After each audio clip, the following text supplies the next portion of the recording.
आपने सुना ही होगा कि हर यौगिक आसन को सुबह उठकर परफॉर्म करना चाहिए या खाली पेट करना चाहिए। लेकिन अगर हम आपसे कहें कि एक ऐसा आसन भी है जिसे आप किसी भी टाइम कर सकते हैं एंड स्पेशली खाना खाने के बाद इसे परफॉर्म करना काफ़ी फ़ायदेमंद होता है। वज्रासन। वज्रासन वह आसन है जिसे आप किसी भी टाइम परफॉर्म कर सकते हैं। इसे थंडरबोल्ट पोज या फिर डायमंड पोज भी कहा जाता है। वज्रासन दो वर्ड्स के कॉम्बिनेशन से बना है, वज्र एंड आसन। वज्र यानी कि आकाश से गिरने वाली बिजली, जो कि पौराणिक कथाओं के अनुसार भगवान इंद्र का वेपन है, which symbolizes strength and immortality. As a name suggest, इससे बॉडी वज्र की तरह टफ यानी कि मजबूत हो जाती है। इस योगिक आसन में बैठकर प्राणायाम, कपालभाति और अनुलोम विलोम किया जा सकता है। Before letting you know the steps of Vajrasana, let's move on to the benefit of this asana. ये एक ध्यानात्मक आसन है, तो मेडिटेशन के टाइम पे या फिर ध्यान करने के टाइम पे इसका यूज़ किया जाता है। इसे खाना खाने के बाद भी किया जा सकता है, तो ये डाइजेशन में हेल्प करता है। जितना भी blood flow thighs and legs में जा रहा होता है उसे ऑब्स्ट्रक्ट कर देता है एंड लोअर एब्डोमेन में ब्लड सर्कुलेशन को इंक्रीज कर देता है, जिससे डाइजेशन अच्छा होता है, प्लस बावल मूवमेंट्स अच्छी होती हैं, कॉन्स्टिपेशन से भी रिलीफ मिलता है, साथ ही साथ ब्लोटिंग, गैस एंड एसिडिटी की जो भी प्रॉब्लम्स होती हैं उनसे भी रिलीफ मिलता है।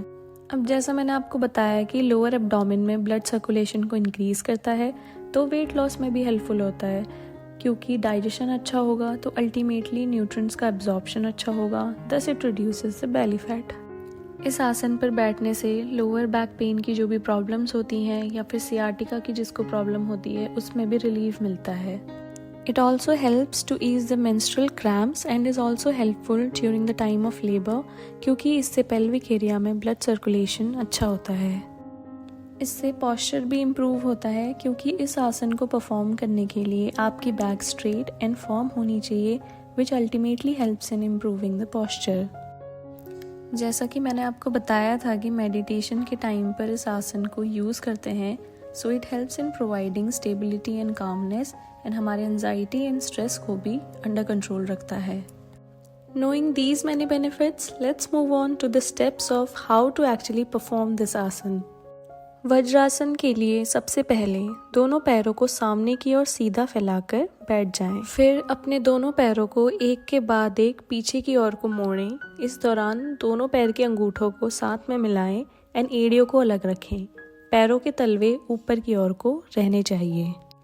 अब अपने बट्स को एड़ियों पर टिकाएं and thighs should rest on your carbs.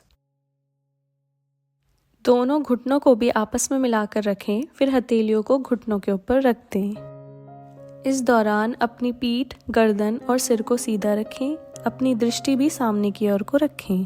अब अपनी आंखें बंद कर नॉर्मल ब्रीदिंग करें एंड नॉर्मल स्पीड से breathe in and breathe out करें।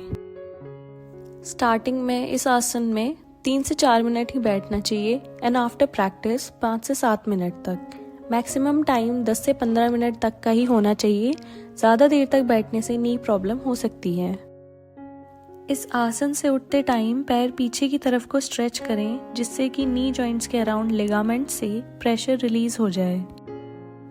Precautions that you should take during this asana is कि अगर किसी को एंकल पेन है नॉर्मली या फिर आसन करते टाइम पे, तो उसको कोई फोल्डेड टाल, ब्लैंकेट या फिर कोई कुशन लेकर अपने फ्रंट ऑफ लेग में, दैट इज टिबिया बोन के अंडर रखना चाहिए। अगर किसी को नी पेन है तो उसको कुशन को अपने काफ्स के अक्रॉस रखना चाहिए। अगर किसी को कोई नी प्रॉब्लम है या फिर सर्जरी हुई है, हाइपोटेंशन, प्रेगनेंसी, स्पाइनल कॉर्ड की प्रॉब्लम्स हैं, स्पेशली लोअर वर्टिब्रा में है, इंटेस्टाइनल अल्सर्स हैं, हर्निया है, तो उनको इस आसन को परफॉर्म नहीं करना चाहिए।